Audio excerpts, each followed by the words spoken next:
సికింద్రాబాద్లోని doctor Narayana college of hotel మేనేజ్మెంట్లో 100% job guarantee 966365 welcome to Suman TV. నేను మీ నాగరాజ్ బైర్శెట్టిని. నిన్నటి రోజు పిఠాపురంలో ఎమ్మెల్యే రాష్ట్ర ఉప ముఖ్యమంత్రి హోదాలో పవన్ కళ్యాణ్ గారి పర్యటన నా భూతో నా భవిష్యత్ అని చెప్పక తప్పదు. అసలు ఆ పర్యటన గురించి మనతో మాట్లాడడానికి పొలిటికల్ అనలిస్ట్ చందు శ్రీనివాస్ గారు మనతో ఉన్నారు ఇక్కడ. నమస్తే శ్రీనివాస్ గారు. నమస్కారం నాగరాజ్ గారు. ఒక్కసారి ఎమ్మెల్యేగా గెలిచిన తరువాత నెలల తరబడి కూడా నియోజకవర్గాల ముఖం చూడని ఎమ్మెల్యేలు ఎంతోమందిని మనం చూసాము ఎమ్మెల్యే స్థాయిలోనే. ఈరోజు పవన్ కళ్యాణ్ గారు పిఠాపురం నుంచి ఎమ్మెల్యేగా గెలిచి డిప్యూటీ సీఎంతో అంటే ఉప ముఖ్యమంత్రితో పాటు పంచాయతీరాజ్ శాఖ మంత్రిగా కూడా ఉన్నారు ఆయన. ఆ హోదాలో నిన్నటి రోజు అంటే గత 2 రోజులుగా ఆయన పిఠాపురంలో పర్యటించారు.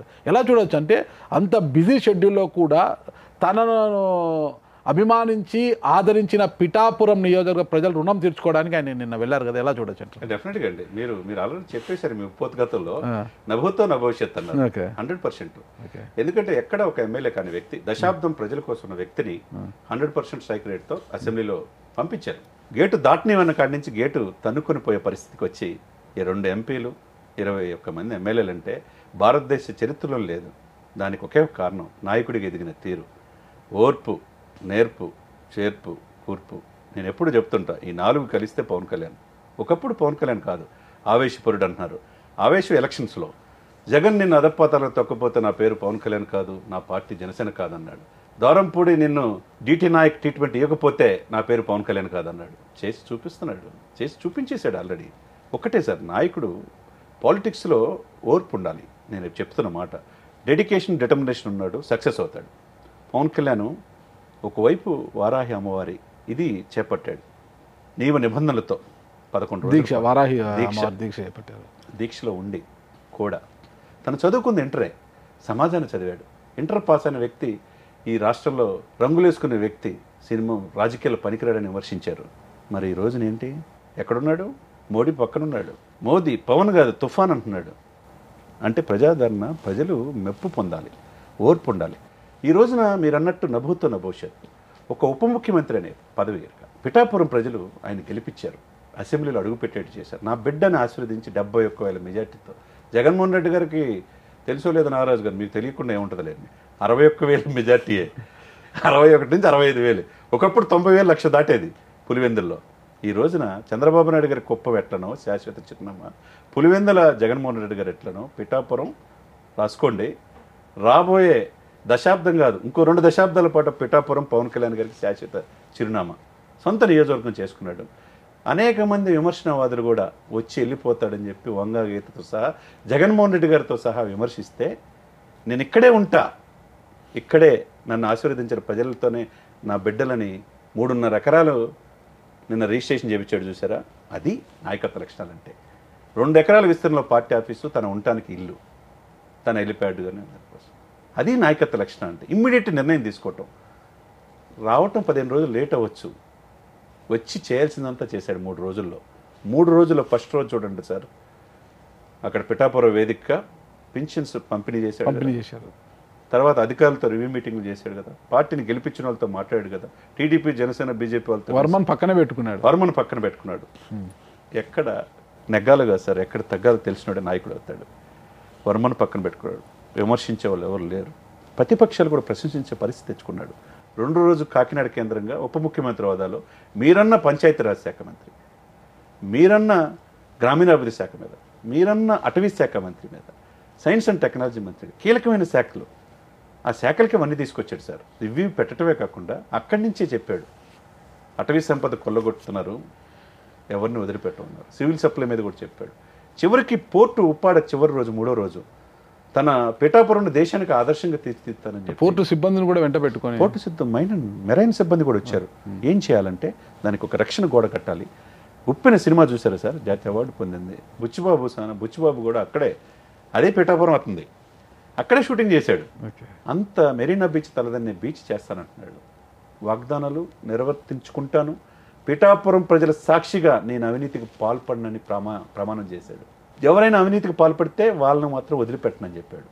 నేను పంచాయతీరాజ్ లేదా నెల జీతం తీసుకుంటాను, అకౌంటబిలిటీ ఉంటుంది అనుకుంటే నిధులు లేకపోతే నా జీతం నాకు వద్దన్నాడు.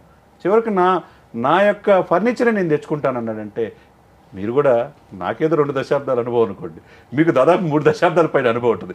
ఏ నాయకుడినైనా చూసారా సార్ వచ్చి నెల రోజులు కాకుండా ఇంత కమిట్మెంట్తో ఇంత డెడికేషన్తో ప్రజల దగ్గరికి చేరువైన వ్యక్తిని, రాజకీయ నాయకుడిని మీరు చూసారా చెప్పండి సార్? మీ నోటితో వినాలని ఉంది నాకు. చూడలేదండి, ఎప్పుడు చూడలేదు. అసలు అది ఎలా అలవడింది అంటారు పవన్ కళ్యాణ్ గారికి? కసి, బర్నింగ్ డిజైర్. ఆ కసితో అతనితో భగత్ సింగ్ స్ఫూర్తి, చెగువేరా పోరాట పటిమ ఉన్నాయి సార్. తన అన్న పిస్టల్తో, లైసెన్స్ పిస్టల్తో చిరంజీవి గారిది కాల్చుకొని చచ్చిపోదాం అనుకున్న వ్యక్తి ఈ సమాజం నాకొద్దు, నా స్నేహితుడితో కలిసి నక్సల్స్లోకి వెళ్ళిపోదామని ఇప్పుడున్న గ్రేట్ ఆర్టిస్ట్ ఆనంద్ సాయి, వేదాద్రి రూపశిల్పి ఇద్దరు కలిపి నక్సల్స్ వెళ్ళిపోదాం అనుకున్నారు సార్. ఆ వ్యక్తిని మరల్చిన తీరు చిరంజీవి గారు తండ్రిలాగా, సురేఖమ్మ తల్లిలాగా అతని సినిమాల వైపు అయిష్టంతోనే సినిమాలు 40 సినిమాలు కూడా తీయలేదు సార్. అన్నను మించి హీరో అయిపోయాడు, సినిమాల ఇండస్ట్రీలో నెంబర్ 1 అయిపోయాడు. రాజకీయాల్లో ఇమడలేడు అనుకున్నారు, ఈరోజు అన్న వదిలేసిన రాజకీయాలు పట్టుకొని ఉన్నాడు. ఈరోజు నేషనల్ పొలిటికల్ స్టార్గా అవతరించాడు. అది రాజకీయం అంటే, అది మొక్కవని ధైర్యం. ఈ సమాజం, ఈ దేశం నాకెంతో ఇచ్చింది, ఈ దేశానికి నేనేం చేయాలా, నేను పుట్టి నేను నేలకేం చేయాలనే ఆ భావన ఏదైతే ఉందో ఆయనలో కసి పెంచింది. ఈ రోజున జాతీయ పొలిటికల్ స్టార్గా అవతరించాడు. పవన్ కళ్యాణ్ గారు ఇంత నిబద్ధతతో పనిచేస్తుంటే, ఒక ఉప ముఖ్యమంత్రిగా ఉంటూ, ఒక పంచాయతీ శాఖ మంత్రి ఉంటూ, సొంత నియోజకవర్గాన్ని వదలకుండా అన్ని శాఖలను ప్రక్షాళన చేసే దిశగా ఆయన కూడా ముందుకు వెళ్తుంటే, ఇటీవల మరి అప్పుడే స్టార్ట్ అయింది ఏదో ఆయనకు మావోయిస్టు లేఖ రాశారని, ఇంతకుముందు వామపక్షాల భావజాలంతో ఉన్నావు, నీ భావజాలం తప్పుతోంది అన్నట్టుగా ఏదో లేఖ రాశాను, ఒక పెద్ద సోషల్ మీడియాలో కూడా వైరల్ అయింది కదా అదంతా కూడా. డెఫినెట్గా నేను కూడా చూశాను అది. కానీ ఆ లేఖ వాళ్ళు రాసిందిగా అనిపించలే. ఓకే, వాళ్ళు ఏదో దాని వెనక ప్రధాన ప్రతిపక్ష హోదా లేని వైసీపీ వాళ్ళు, లేకపోతే ఆయన గిట్టన వాళ్ళు ఎవరు రాసినట్టుగా అనిపించింది. అయితే ఇప్పుడు నక్సల్స్ ఉనికి మీ నారాజు గారు ఉందని మీరు అనుకుంటున్నారా? నాకు తెలిసి లేదు. జనజీవన సమితిలో కలిసిపోయారు. వాళ్ళకి కొంతమంది ఒరిస్సా బార్డర్, ఛత్తీస్గఢ్ బార్డర్, మనకు కూడా తెలుసు యోగి బార్డర్లో ఉంటారు. కానీ ఆయనకి లెటర్ రాశారంటే వామపక్షదంలో, ఒకప్పుడు వామపక్షదంలో ఉంటే ఉండొచ్చు, తర్వాత బీఎస్పీ సపోర్ట్ చేస్తూ ఉండొచ్చు. ఇప్పుడు మోదీ గారి వైపు ఉన్నాడు కదా, ఆయన ఇష్టం. అది రాజకీయాల్లో ఎవరు ఎక్కడ ఉండాలి ఆయన ఇష్టం. ఇక్కడ నక్సల్స్ లెటర్ రాయటానికి ఈయన ఆ లెటర్ వెనుక దాంట్లో ఏంటంటే, మీరు కొంతమంది జనసేన నాయకుల్ని, సినిమా వ్యామోహంతో ఉన్న అభిమానుల్ని, కాపుల్ని మాయ చేసి ఇలా వచ్చారు అధికారంలో అంటారు. 1 మంత్ కూడా కాల 5 సంవత్సరాలు అనేక వాగ్దానాలు చేసిన జగన్మోహన్ రెడ్డి గారిని ఎప్పుడు ప్రశ్నించిన ఈ నక్సల్స్ పవన్ కళ్యాణ్ ఎలా ప్రశ్నిస్తారు సార్? తన బిడ్డల డిపాజిట్ల మీద 34 కోట్లు కరిగించి 5,500 మంది రైతులకి తృణపాయంగా దానం చేస్తే, ఆ సంస్కారం ఈ దేశంలో ఎవ్వరు చేయలేనిది చేసిన వ్యక్తి, ఆ వ్యక్తిని ప్రశంసించకుండా మీరు 1 మంత్ కూడా కానందుకు మీరు ఎలా ప్రశ్నిస్తారు? మీరు పెత్తందారులకి, భూస్వామిదారులకి వ్యతిరేకంగా పోరాడే నక్సల్స్ గత ప్రభుత్వంలో రాజశేఖర రెడ్డి వయంలో చర్చలకు పిలిచి ఏం జరిగిందో మనకు తెలిసిన అంశమే. మరి వాళ్ళని ప్రశ్నించినప్పుడు పవన్ కళ్యాణ్ ఎలా ప్రశ్నిస్తాడు? ఎక్కడో సుగాలిప్రీతి ఇన్సిడెంట్ జరిగి అనేక మంది రాజకీయ నాయకులు వికలాంగుల కూతురు అత్యాచారం చేస్తే ఫస్ట్ ప్రశ్నించింది పవన్ కళ్యాణ్. అప్పుడు పవన్ ప్రశ్నించే, ఎక్కడో తెలంగాణ జిల్లాలో ట్రైబల్స్ ఏరియాల్లో నీళ్లు కూడా లేకపోతే, గుక్కడి నీళ్ళు లేకపోతే బోర్లు వేసి సొంత డబ్బుతో ఖర్చు పెట్టిన వ్యక్తిని అప్పుడు ప్రశ్నించకుండా ఇప్పుడు ఎట్లా ప్రశ్నిస్తారు? ఎక్కడో 3 రైతులు విశాఖపట్నంలో బోట్లు తగలపడితే 3 కోట్లు సొంత డబ్బు ఇచ్చిన పవన్ కళ్యాణ్ని మీరు ప్రశంసించకుండా ఇప్పుడు ఎట్లా ప్రశ్నిస్తారు? సైనిక నిధుల కోసం కోట్లాది రూపాయలు ఇచ్చి, తెలంగాణ గవర్నమెంట్కి 50 లక్షలు ప్రకృతి విపత్తులకు ఇచ్చి ఇక్కడ ముఖ్యమంత్రికి, అక్కడ ఆంధ్రప్రదేశ్కి 50 లక్షలు ఇస్తే అప్పుడు మీరు ప్రశంసించిన వారు మీరు ఎలా 1 మంత్లో పవన్ కళ్యాణ్ గారి వ్యక్తిత్వాన్ని ప్రశ్నిస్తారు?